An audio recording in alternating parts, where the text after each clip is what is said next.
Hey guys, itong mga nasa box na to, sobrang dami.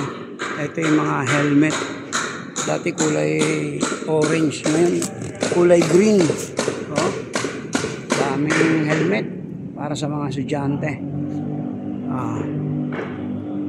At ito naman po yung mga upuan na re-repair namin para sa mga bata. Tulad niyan, papalitan namin ng handle para meron silang patungan pag nagsulat. Yan. Ito yung papalit, yung iba. Yan. Ayan po mga nag-aayos sila tatay. Yung mga ayusin pa. Yung iba ayos na dyan.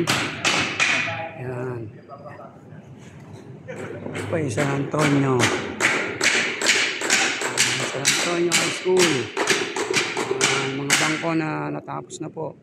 Na-repair na nila tatay. Yan pa, ang dami pa. Siguro babalik pa sila sa bukas. Babalik pa sila sa linggo. Alamang, dami pa nito eh. Okay guys, thank you.